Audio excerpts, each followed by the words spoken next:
I am a mom to a 2-year-old boy who was born 4 weeks early and a newborn girl who was born 1 week late, a wife and a full-time special education teacher. My name is Ashley, and I am a miraculous mama.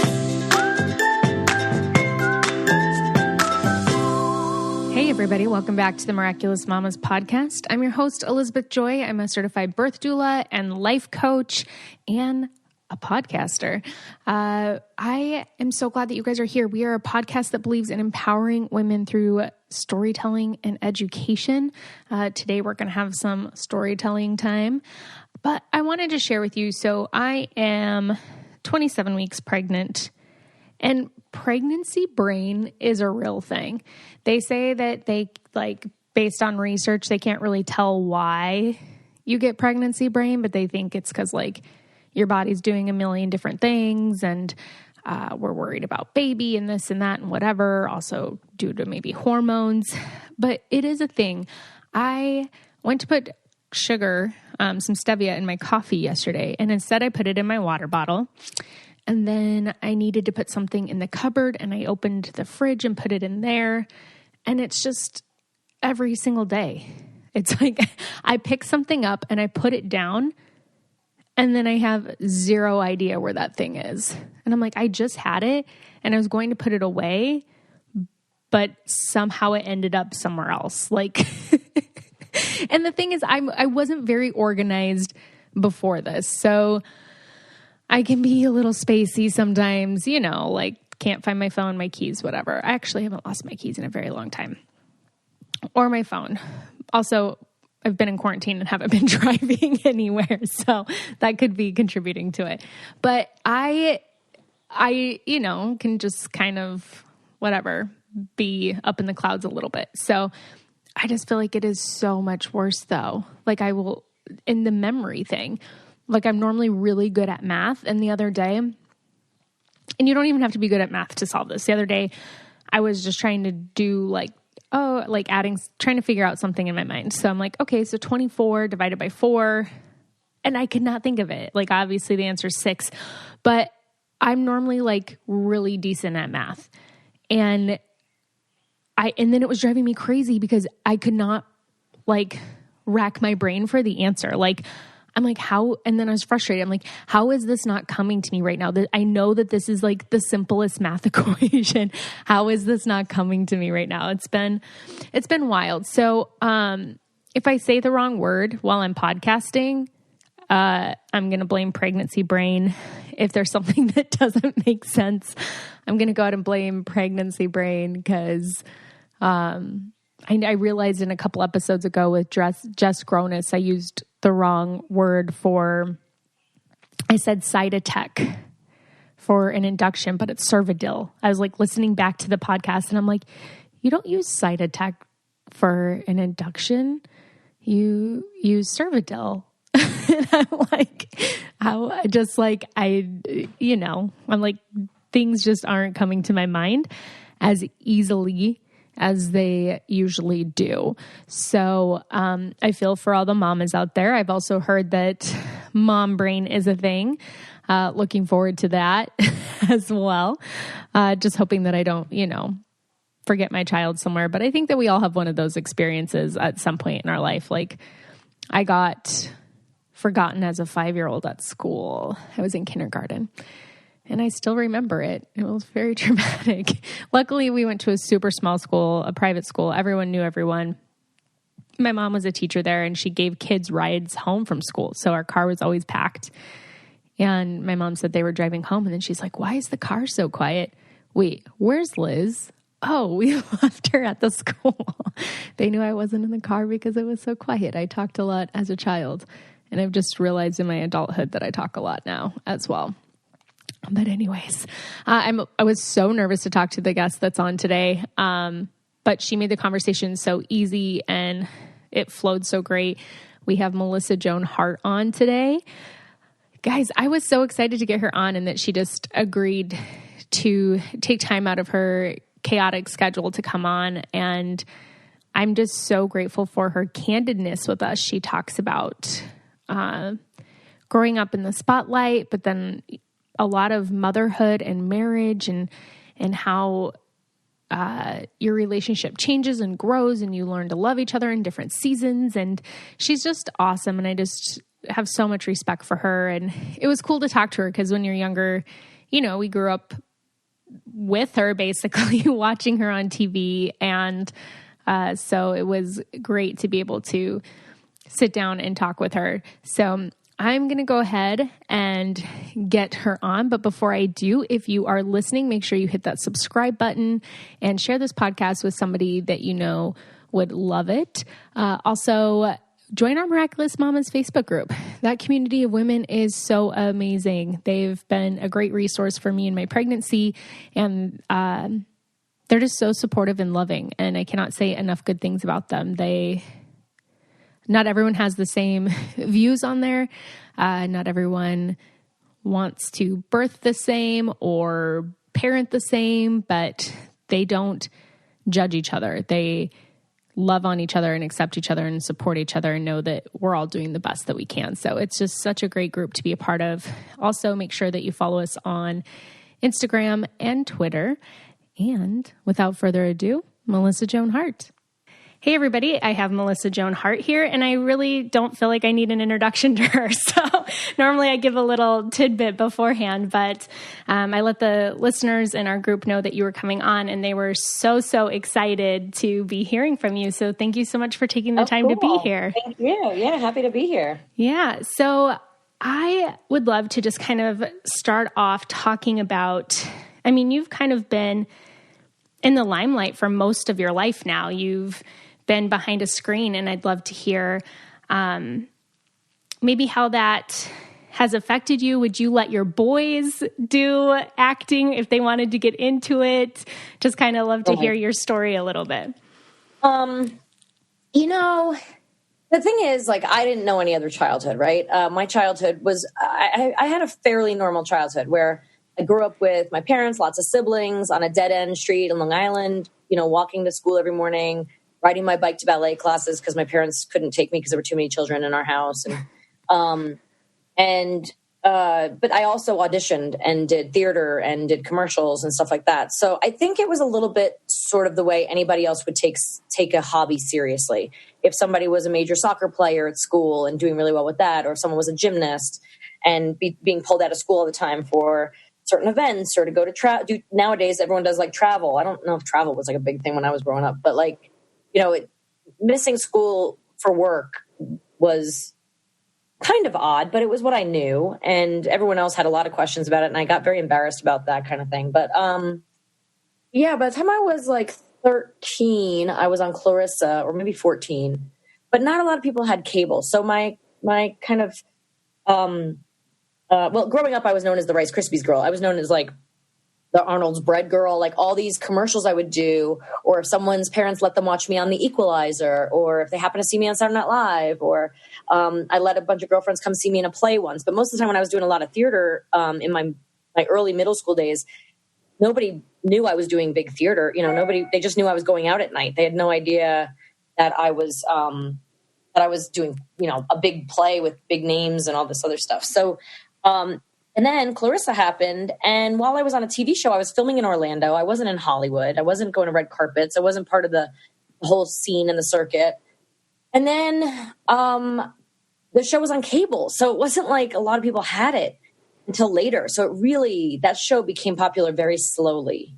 I guess Nickelodeon knew that there was good numbers behind it, but as far as being recognized on the street, it happened. And I was living in New York City, where nobody looks at your face anyway. Everybody kind of looks down at the sidewalk and keeps going. But once in a while I would get stopped on the street in my teen years, and I would be kind of flabbergasted by it and annoyed by it. And what is weird? I don't know them, but they're pretending they know me, and then Sabrina happened. We moved to LA. I was 20, and I was a little more prepared and ready for it. And so, I feel in a sense I had a pretty normal childhood really until ninth grade.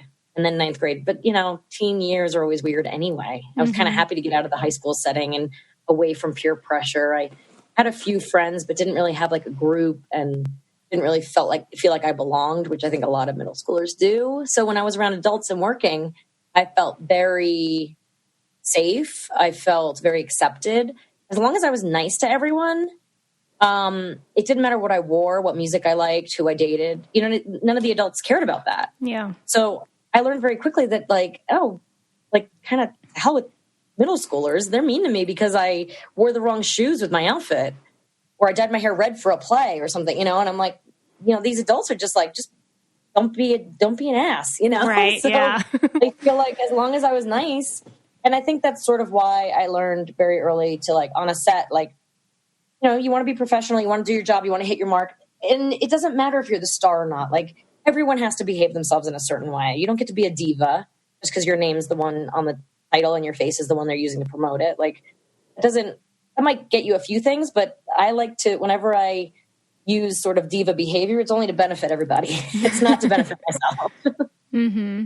All right, we're going to take a quick break from this interview to talk about Cacao Bliss, which is an indulgent chocolate made from sun-kissed cacao beans and a blend of power-packed ancient superfoods, including turmeric, MCT oil, coconut, Himalayan sea salt, cinnamon, and black pepper. It's a powder form, and you can mix it into warm or cold drinks, smoothies, even make baked goods with it. And it's a great way to demonstrate some self-love and fuel your body with healing nutrients that keep you healthy, trim, and energized. So one reason why I love this is because I didn't have a huge sweet tooth before I got pregnant. Now I do.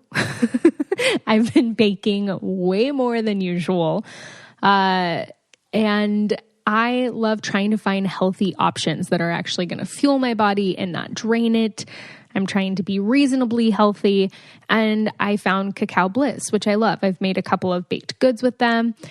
Even just at night, having a warm cup of hot cocoa, but it's cacao. I like to mix in a little bit of honey and milk. I use macadamia milk, and it is so good.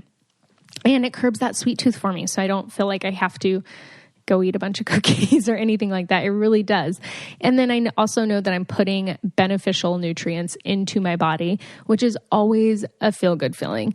And you can fall in love with a truly decadent, healthy, guilt-free chocolate, remove your cravings, boost your energy, reduce inflammation, which is always something that I'm looking for, with one simple drink. Cacao Bliss is friendly to paleo, gluten-free, keto, vegan, and vegetarian diets.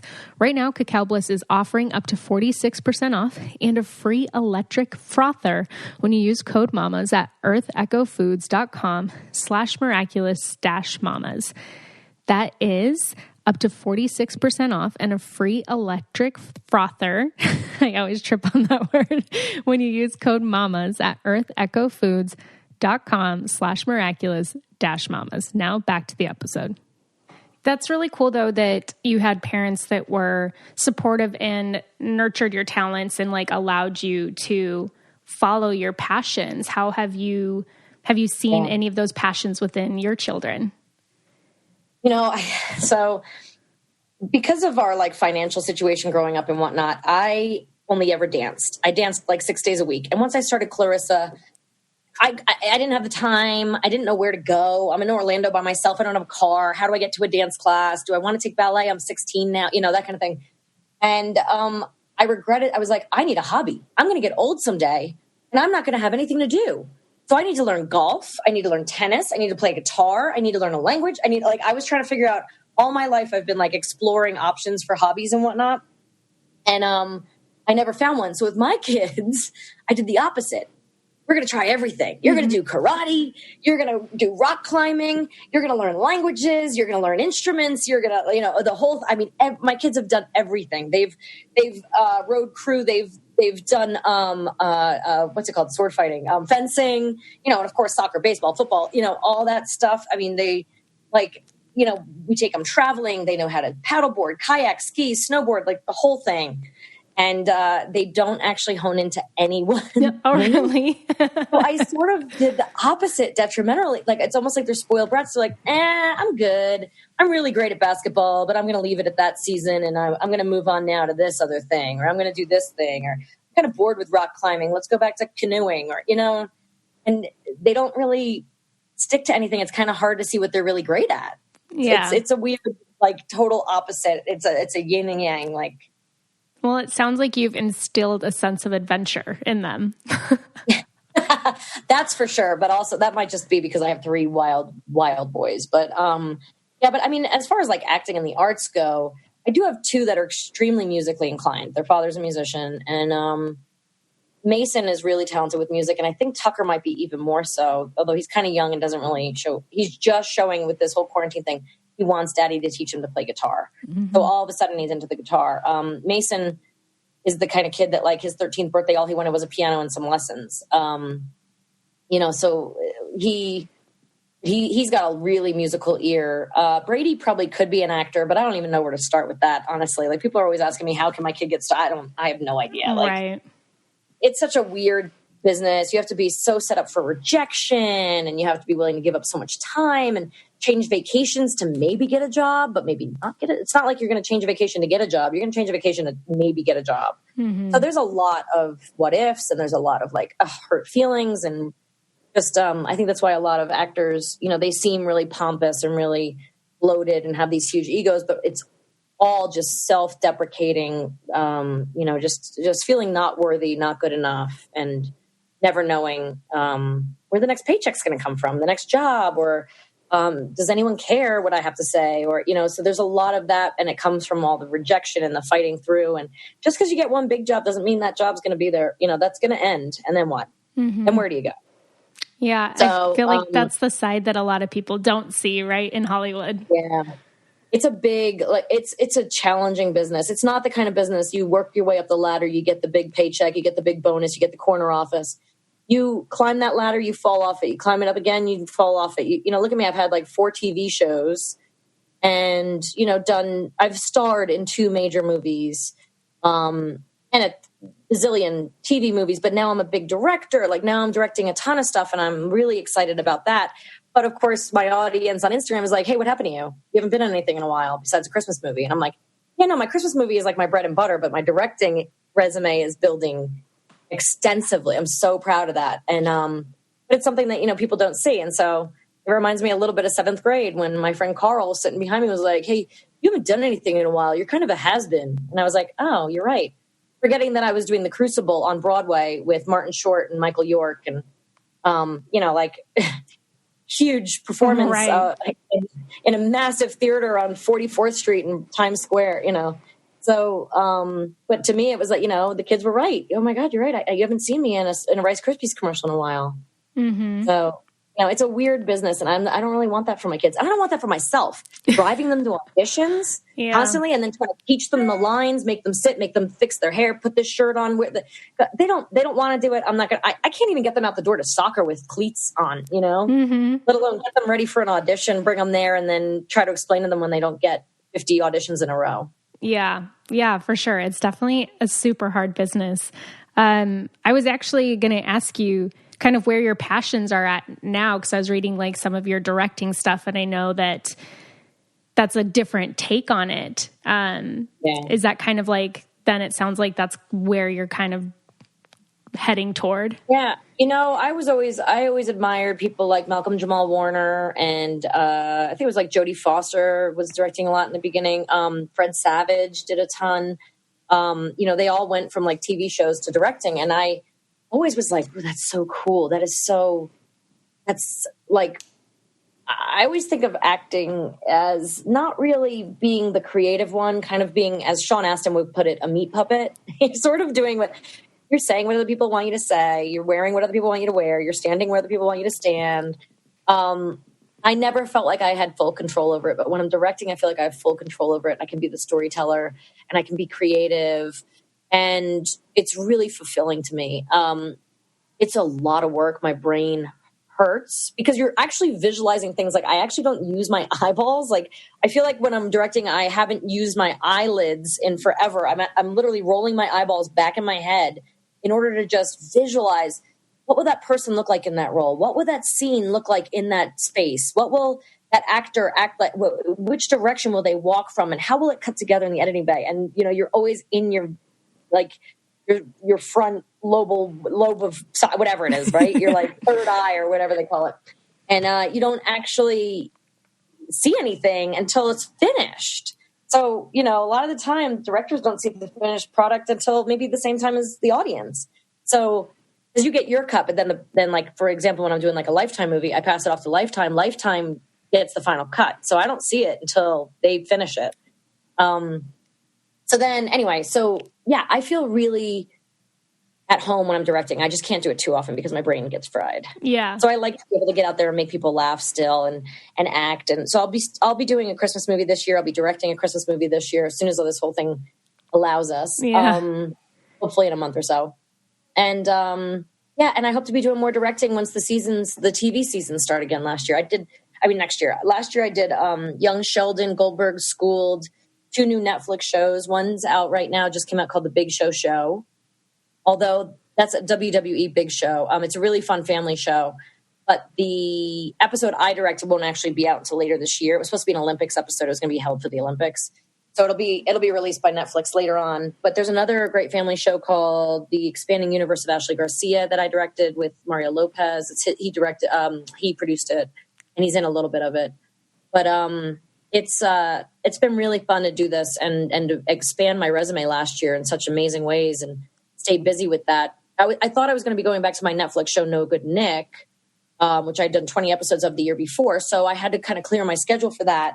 And then when the show didn't get picked up, it was like, ooh, I have nothing to do now for 20. I thought I had 26 weeks of work, and now I have no work. So all of a sudden I got slated into all these shows to direct. It was amazing. Wow. And be able to work on something like Young Sheldon, which has such a fan following and such a like stellar cast, and to work with Annie Potts and to work with like Ed Begley Jr. and Wallace Shawn, and oh my God, it was just amazing. It was just amazing. It was just amazing. That's awesome. We definitely look forward to seeing more of what you're going to be doing and what you're coming out with. I'd love to dive into, so you've put on Instagram some funny mom life quarantine videos of what it's like. There's too many right now not to keep posting them, right? So how is that going for you right now? I know everybody's handling the situation a little bit differently, but how do you? Yeah. I run away. I throw things. It has been, I was a few minutes late calling you because I was just trying to get my son. He had this thing called the autobiography. I've got to run over to his school and change out the packet we've had for 4 weeks for the next 4 weeks. And I'm just trying to get this freaking autobiography done he was supposed to do. And I've had him do like 1 page every other day of the autobiography. And all he has to do is write a few things and draw a picture. And I have 4 sentences of places he's been, right? We've traveled extensively, and I wanted him to journal it down. And I've written it down for him. I've written it. All he has to do is copy it and then draw a picture. And I'm upstairs fighting with him for about an hour. And I'm pulling my hair out, and my skin is crawling. And I'm just like, why can't I handle first grade? Mm-hmm. Why can't? And then as I'm running down here to call you, I pass my 14-year-old's room, and I'm like, hey, your teacher just emailed with 4 different emails about the assignments you're missing. Then the other one is on his phone. I'm like, or he's on my phone. He took my phone. And I'm like, what are you doing with my phone when you're supposed to be reading? And it's like this homeschooling thing, I am not qualified for it. At first I was like, oh, this is going to be great. I'm really, I'm very structured. I have I can come up with a good plan. Like I know what they should be learning.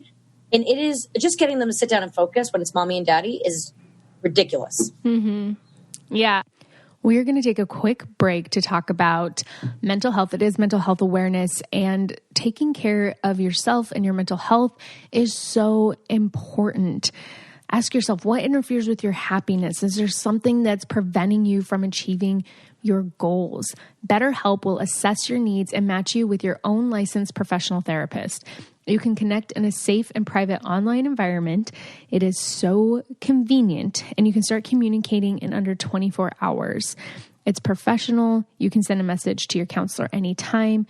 You'll get timely and thoughtful responses. Plus, you can schedule weekly video or phone sessions, all without having to set foot in an uncomfortable waiting room. I remember going to go to get counseling one time, and you're like, I'm in the waiting room with 2 other people, and it is the most awkward thing when you're sitting there being like, oh, I wonder what this person thinks I'm here for, or, it's definitely a weird thing. So it's nice to be able to have this at your fingertips from wherever. There's licensed professionals on there who specialize with depression, stress, anxiety, relationships, sleeping, trauma, family conflicts, grief, self-esteem, so many different things. Anything that you share is confidential. It's convenient, professional, affordable. I've used their site to get matched with my counselor, Eric, on there. And he's awesome. And it definitely is an amazing tool to be able to have. I've had to work through some things with my pregnancy and just different stuff like that. And there's absolutely no shame in getting help and wanting to have somebody to confide in to help you work through different things in your life. I want you to start living a happier life today. And as a listener, you'll get 10% off your first month by visiting betterhelp.com/mamas. Join over 800,000 people taking charge of their mental health. Again, that's BetterHelp, HELP.com/mamas. Now back to the episode. I remember talking to a childhood psychologist that talked about how, well, when they're home, you are their safe space. So they know that with you, they can push boundaries. That's where they test what they can get away with. Most kids are less likely to do that with a teacher or at school. Yeah. So it's like you have this full time now of you taking on different roles, but your kids are still the same. He's doing his Zoom meetings with his teachers, but when he's off that, he's running around it reminds me of Tiger King. He's running in circles around the room or from door to door. I was trying to get him on video the other day. It's like the tiger's in a cage, running back and forth, going around the pen, around the pen. And I'm like, do I need to let him out? I tried taking him for a run in the morning. Nobody wanted to get up with me this morning and go for a run. We do a walk every night after dinner, but then everyone's I would think it would tire them out for bedtime. It doesn't. They end up more wired than before. They think every night's a movie night. They think every night's ice cream night. It's like they're running around in pajamas. I'm like, no. Thank God for the Zoom calls, because otherwise my kids would not get dressed. I do not know the last time they brushed their teeth. Luckily today, Friday is, I don't know if you can see my bed behind me. Today is wash the sheets and towels day. I don't know if I'm going to get to the floors or the toilets. I think I did them last Friday. I'm not sure. Mm-hmm. But it's a lot. And, I said it to someone the other day and they said it was the perfect way to describe it. Basically, I have all this time and I can't get anything done because they're not supposed to be home this much. I'm not supposed to run the dishwasher once a day. I'm not supposed to take out the trash once a day. This is a lot. And, having to wipe their hands off the refrigerator is not because of bacteria and because we're supposed to be sterilizing the house, but also there's just crust everyone has stuff on their hands when they touch my fridge for some freaking reason, and it's between the just everyday stuff of make the bed, open the drapes, and then at night, close the drapes, get the humidifiers running. Did everyone shower? Did we do the laundry? Did we, feed them, cook, clean the kitchen up? It's so, I'm not meant to be a full-time mom. I'm not meant to be a first grade teacher. I'm learning a lot about myself. Let's just say that. I know this is a fleeting moment, not only in time, the pandemic and everything, but also just my children being little. My 7-year-old won't get out of my bed. He got used to last year when I was gone a lot doing my show, No Good Nick. He got used to sleeping in the bed with my husband. And now I just cannot get rid of him. And I don't have a lock on my door. I'm going to have to put a brick in front of my door just to keep him out. So that he won't come in here anymore. So I get up and take him back to his bed, but he will not stay in his bed. So between the lack of sleep, the lack of real consistent exercise, the lack of just sitting down for a second, with peace and quiet. Yeah. And the second you pick up your phone, they're like, all you ever do is go on Instagram. And I'm like, no,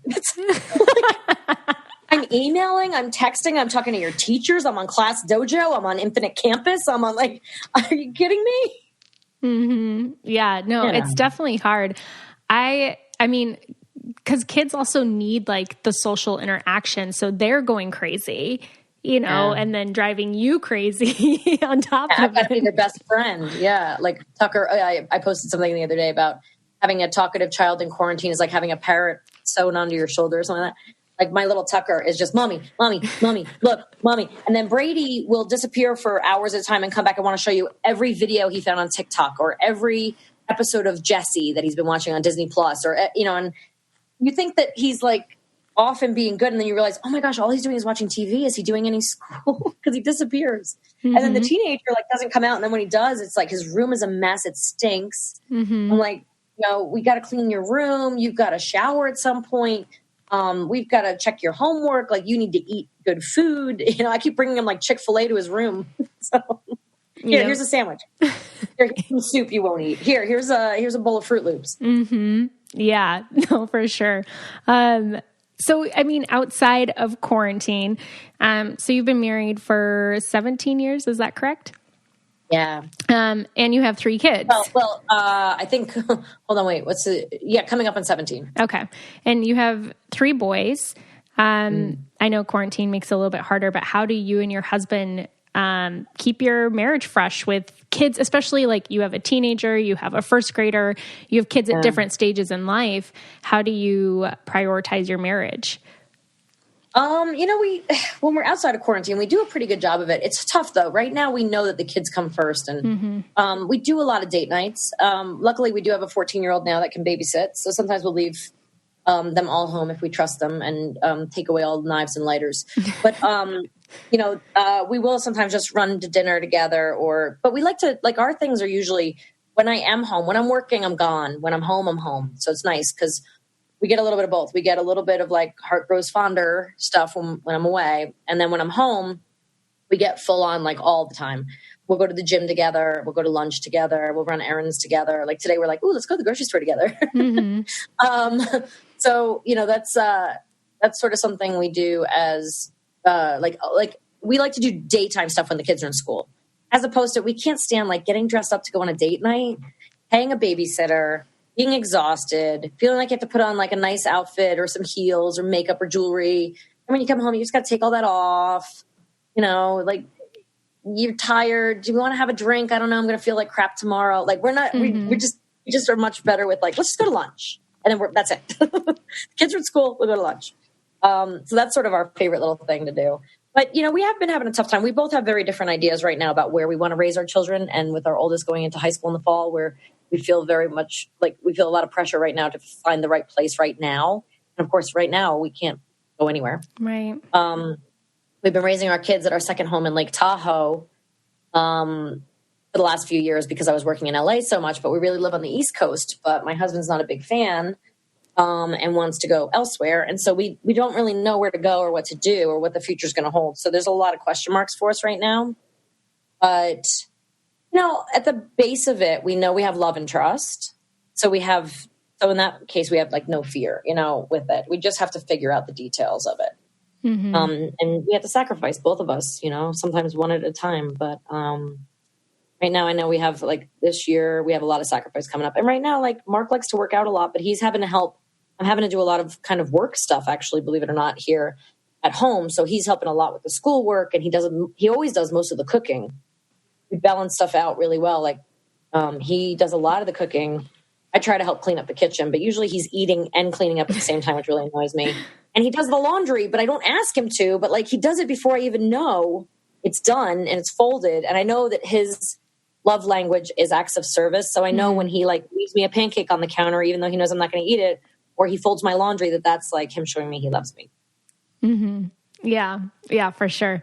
My husband and I did the love language test, and his is definitely acts of service.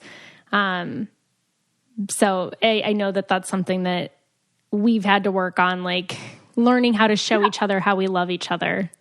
It's funny because I thought that by doing the homework on that I could accept his love language. Okay, so I think mine is like words of affirmation and physical touch. But I could accept the fact that he loves me when he makes me a pancake or folds my laundry, right? But I don't think he's accepting the fact that I'm still saying I love you, or saying you look cute today in that blue shirt, or by wanting to snuggle with him or kiss him or hold his hand. He's not responding to that means I love him. You know what I mean? Like, I have to do the acts of service. I thought it was enough for me to know that his acts of service, and he should know that when I say I love him, that's true. But it doesn't always work that way. Mm-hmm. It's tricky. Yeah, for sure. No, I'm the same, because mine's actually words of affirmation. So to me, okay, I'm constantly telling my husband, oh, I love you. You're so amazing. You're whatever. Because that's like what I want. Right. Yeah. And he doesn't hear it. He does, but he's like, you don't have to like tell me how amazing I am all the time. It's like, that's my thing. Right. And he would rather me like clean the house, which I hate cleaning. So I'm like, I've definitely, we've definitely had talks about it, how just the roles in our relationship and how we receive things. But I mean, it is hard. And at the end of the day, you know that you love each other. Yeah. Yeah. Yeah, as long as you have that to come back to. We're realizing right now we haven't spent tons of great time together recently. Even with quarantine, it's actually been really hard. And it has not been great for our marriage. It's not been great for our relationship with well, maybe for our kids. Like, I feel like I am spending more time with them, not necessarily quality time. I think I was in the beginning. I think now it's getting a little like dragging on. Mm-hmm. But I think that, we're still figuring out that like our kids are going to be, in 4 years, we have a college kid. So, or one that will be going off to college. And then 2 years later, the next one, and then 4 years later, the next one. So we have 10 more years with these kids at home. And then what? Like, where do we want to be? Who are we? What do we like to do together? That kind of thing. So trying to get a little head start on that empty nest syndrome. Yeah, no, that's awesome. So I am currently pregnant with my first kid. Oh, okay. Yeah. And I was wondering like what was some of like the pregnancy advice that maybe you got, or what were some of like the pet peeves that people would say to you when you were pregnant? Okay. So Bill Murray was one of the first people I ever got to tell that I was pregnant, because I was dancing with him at a party and I thought I was going to have a new TV show.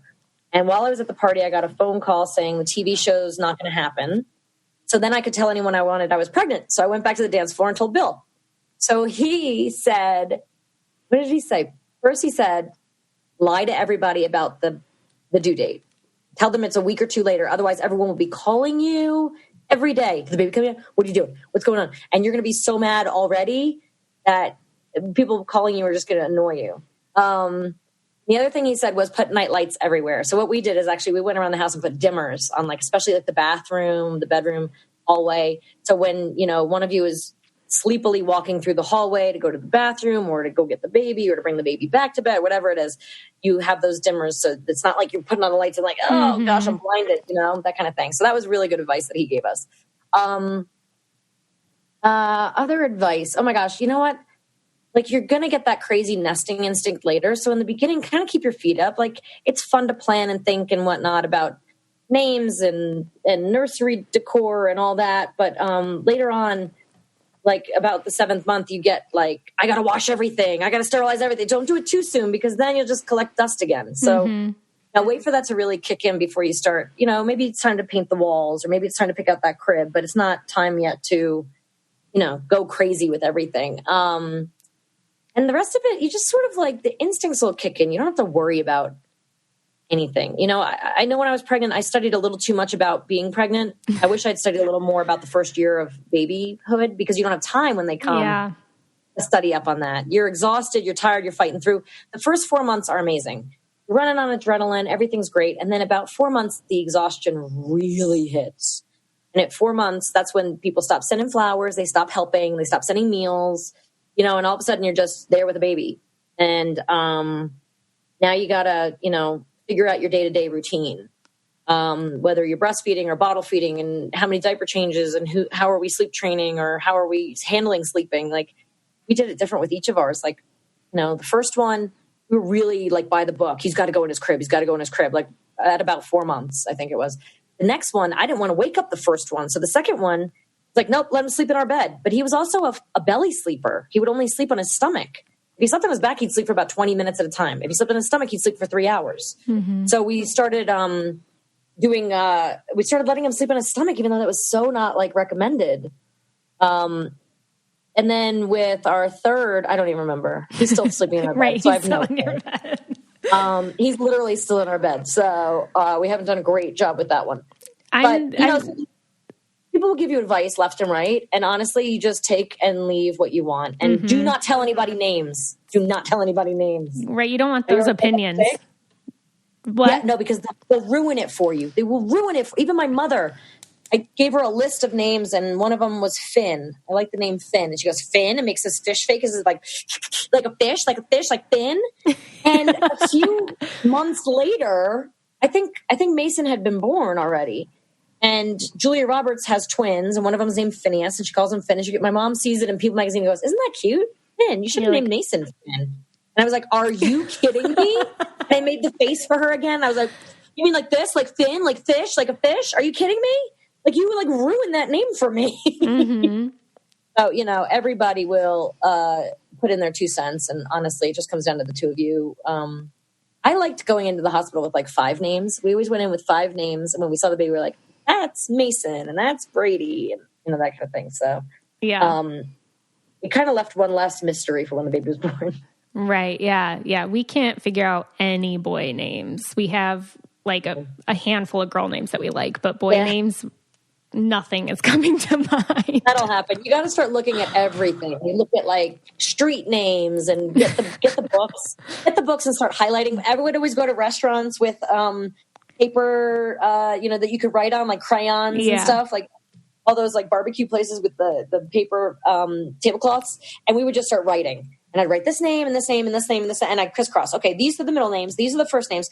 I like this with this. I like this with, and just to play, just until the meal came, you know, and ruined it all. But like, you know, just to mess around with it and think about it as much as possible. But I just was like, I'm not naming a baby until I see its little face. Yeah. Mm-hmm. I know. We're also trying, like, we aren't sharing the names that we love. Because I said, like, I just don't want people's opinions on it.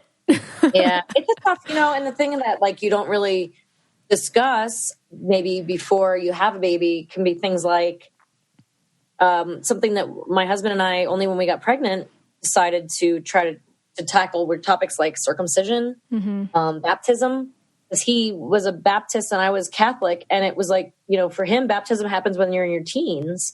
For me, it happens at birth. So when are we going to baptize our son? And you know, I don't want to circumcise him, but he did. So it was like, okay, well, I'll get baptism, you get circumcision, you know, and like, your trade-offs. And like, now I wish we had talked more about where we wanted to raise our family, because now that they're older, now we're really struggling with that. Mm-hmm.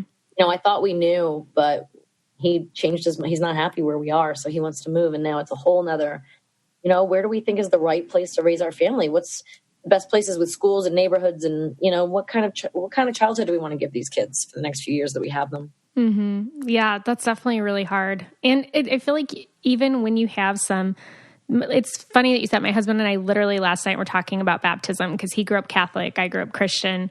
I got baptized as a teen. He got baptized as a baby. So we were just talking about it last night, and it's like, you don't even think of these things until you get pregnant.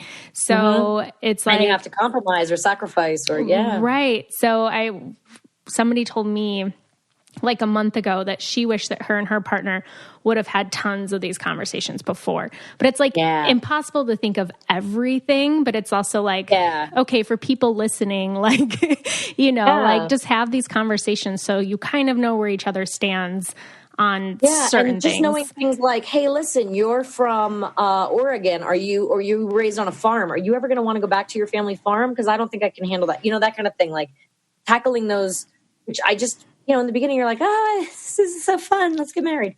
Like, another big one for us was like, who are the godparents? And are the godparents the ones that if something happens to us, who's going to raise our children if we're both on the same plane that goes down or something? You know, like dealing with those conversations later on, even when they were like 2 and 3, was like so difficult.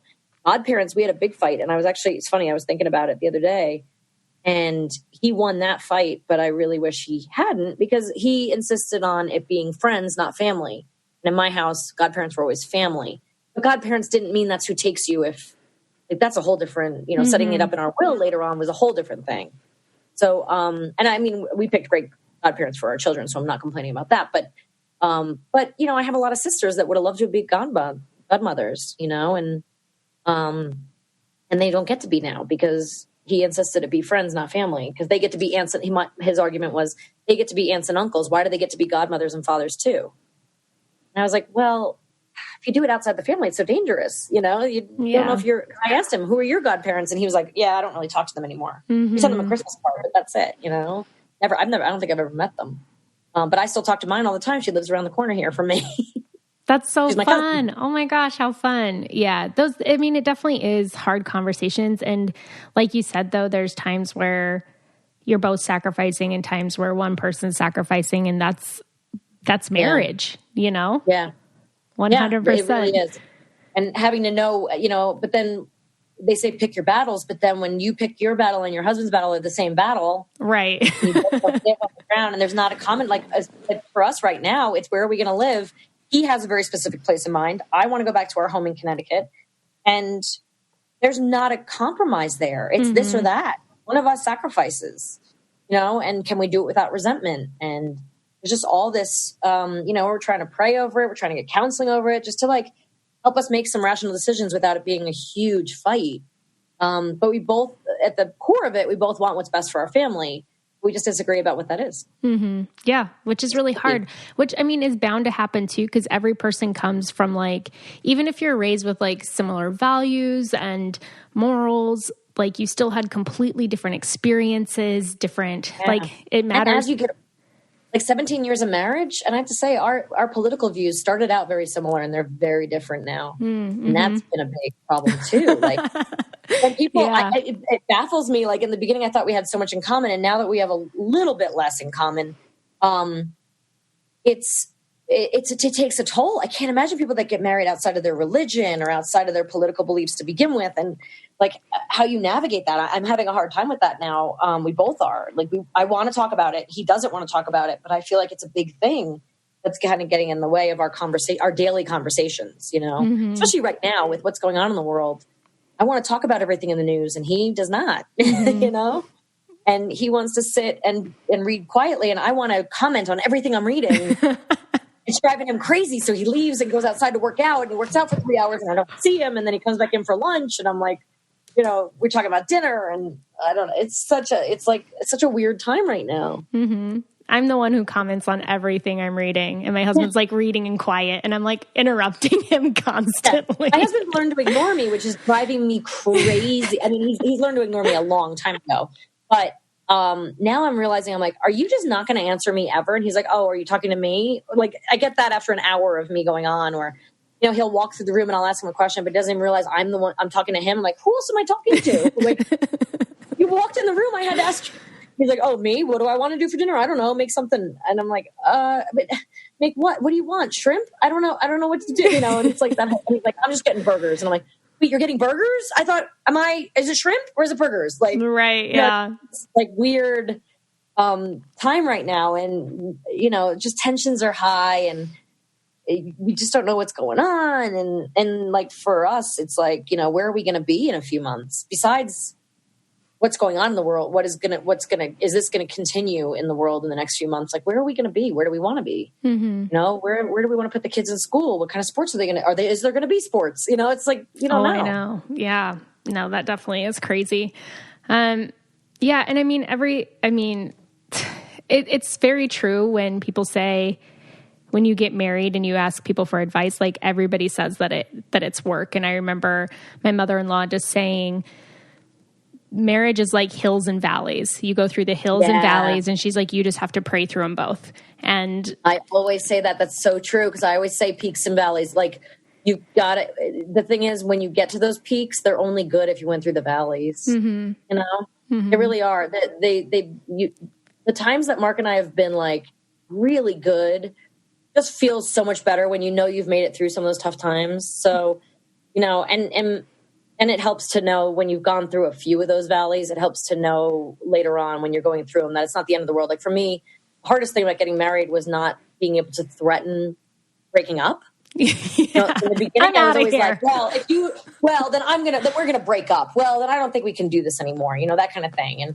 And then the first time I ever was like, well, then we should get a divorce. He was like, oh, no, we don't say that. And I was like, oh, okay. So then I was like, well, if I can't say divorce, how do I get you to do what I want you to do? Right. It's that kind of thing. So trying to rework your angle there is a little tricky. Yeah, for sure. I would love to hear from you before we end this interview, because you've done so many fun roles. Has there ever been any parental advice given to you from any of your series that has gone into real life, or any like character advice that you've really taken and applied to real life? I'm sure there has. There's been a lot of life imitating art for sure, but in small ways more so. So like, I know a lot of people, so you have to remember too, when I do these shows, I learn the lines, I say them, I delete them from my brain. They're gone. And I don't usually get to watch them again. I never watched Sabrina. It was on Friday nights. I was working till 2 a.m. And someone would hand me a VHS on the night that it aired. When I'm going to go home and pop in the VHS of my own show that I've been working on all week, I'm not going to do that. So I never really watched it again. However, I know that like things like mitosis is, like a lot of kids will tell me, a lot of 40-year-olds will tell me that they learned what mitosis is because of Sabrina, because there was a whole episode about her trying to figure out what mitosis is. And but I do know that like on Clarissa, I had to quote a lot of really inspirational, amazing people, most of which I didn't know at the time who they were or what they did, like the Dalai Lama, or I quoted a lot of Queen Latifah. Oh my gosh, who else? Gandhi, right? So I would quote these people. Like I didn't know what Tibet was. I kept calling it Tibet in the show. I would keep being like, yeah, I know. Well, someday I'm going to move to Tibet.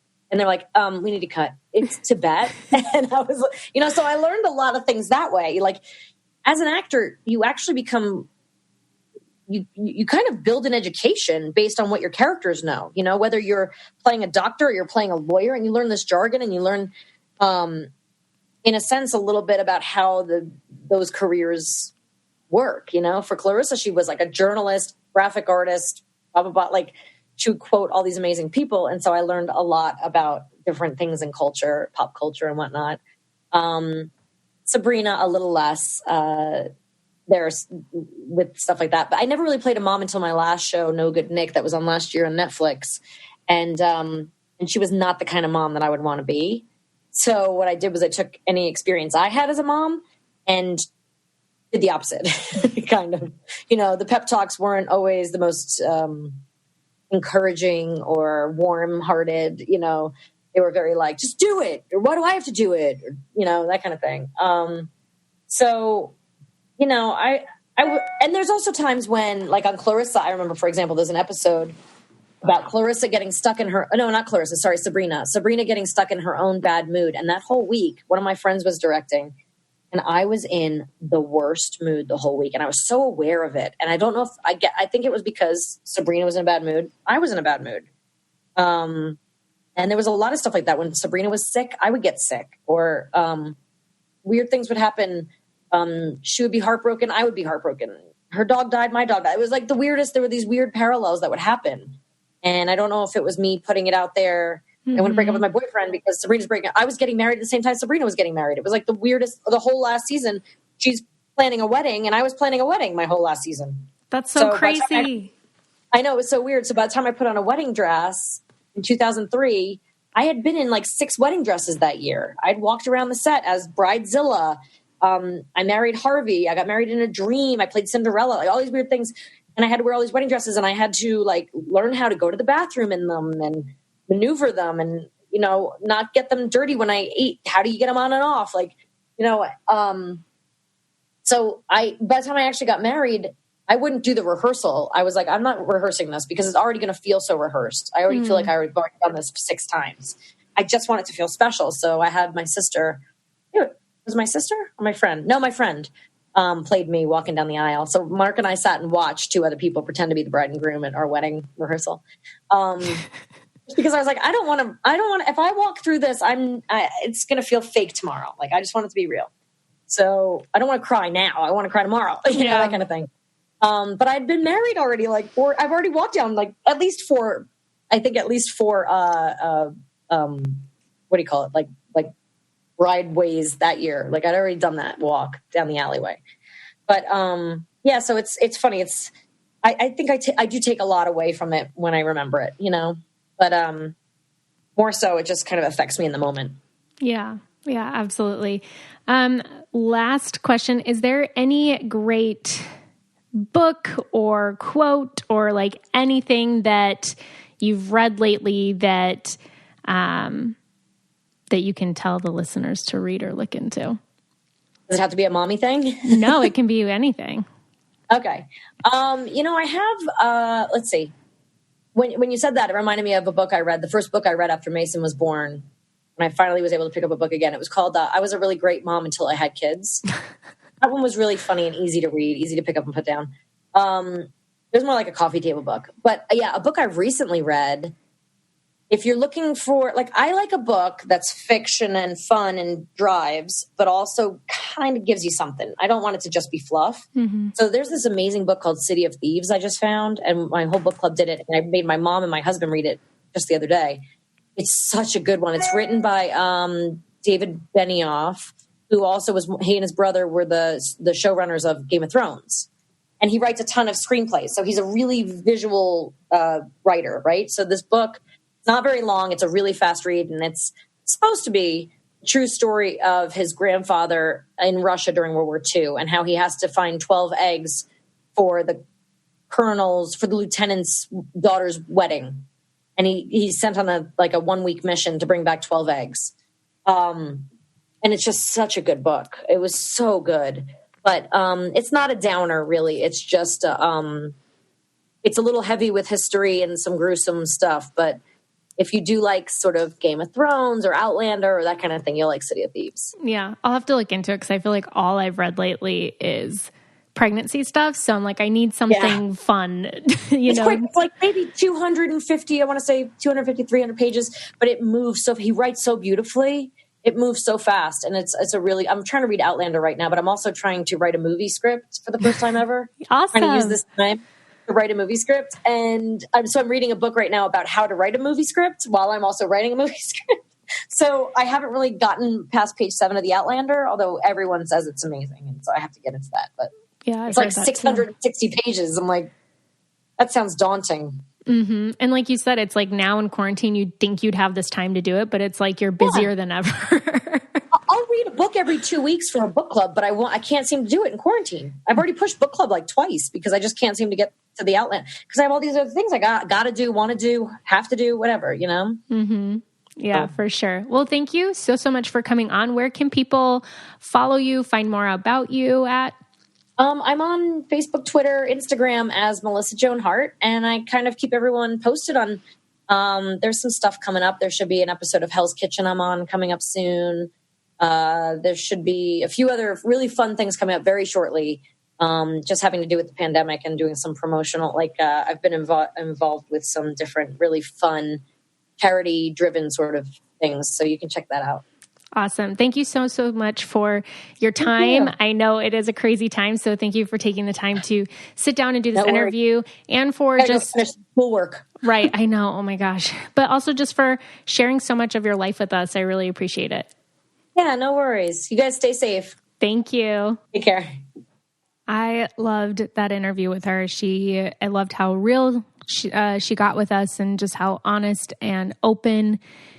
And I feel like it's a hard conversation for a lot of people to have. Like they want the perfect image and everything to look okay, but relationships are hard. Parenting's hard. Marriage is hard. It's an ultimate growing, life is just a huge growing lesson for us, right? We're in a marriage that we have to ultimately always learn and grow and change and adapt, and our partner's doing the same. And same when you become a mom and with career, whatever it is. And so having these conversations is just so awesome to hear people keeping it real and being open about that.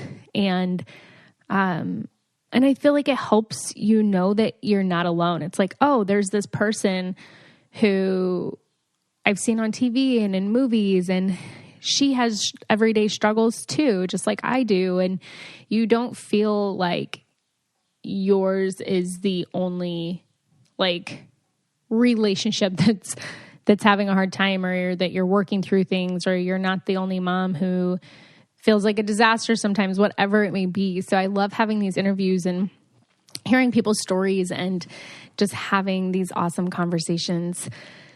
Thank you guys so much for listening. You are awesome. And, I don't know what I would do without this community. You guys are truly amazing. I next week we have a super interesting guest on. So June is full of male guests. Since Father's Day is in June, we have some dads coming on, some male educators coming on. In June, we're actually going to kick off with Ask the Dentist, Dr. Mark. He's a holistic dentist, and we will be talking about lots of different things. I ask him some pregnancy questions, and we just dive into kids' oral health and a lot of that type of information. So it was definitely a fun and informative interview. I also don't always agree with everything that my guests say, but I'm also learning too. So I love hearing, when we have educators on, that's why I love bringing on different perspectives as well, because I like learning and growing and hearing one side and the other and figuring out, okay, what does the research say? What does this say? What's the best decision for me and my family, and making those decisions. So it's super, super interesting talking to him, and he gives me some pointers for pregnancy and different things like that. So if you have a young kid and you're wondering when to start brushing their teeth, or different things that can affect the development of their mouth and the shape, which will affect breathing later and oral hygiene, we dive into all that stuff. So he's super informative. I've been following him on Instagram for a long time, and it was just a lot of fun to talk to him. So he will be on next week. And then, like I said, we have some dads on. We have some a Bachelor Nation dad and a teen dad, I believe. So look out for those interviews. It'll be super fun. And then we also have some amazing stuff coming up in July as well. I'm so excited, guys. So many cool things happening. If you guys haven't checked out my blog yet, go to miraculousmamas.com. There's stuff on the podcast for there, and also weekly updates on my pregnancy. It is where I share my emotional and physical journey week by week, starting at week 4 or 5. I don't remember, probably 5, maybe 4. No, it starts at 4, all the way up until now. So this hasn't been I feel like I've had an easy pregnancy, but it hasn't been the easiest journey mentally for me. So I share a lot of that information, just different growth that Vito and I go through, and different milestones and things like that. So definitely go to miraculousmamas.com. Check out that blog. There's also tons of other resources on there for parenting, moms, pregnancy, things like that. I'm also looking to grow my blog. So if you are a blog writer and would like to contribute, please reach out to me. Anyways, I love you guys, and I will talk to you next week. I hope that you are staying safe and are finding some inner joy and peace, and really looking at the things that matter in life, and not taking your family that you're around every single day for granted. Love you guys.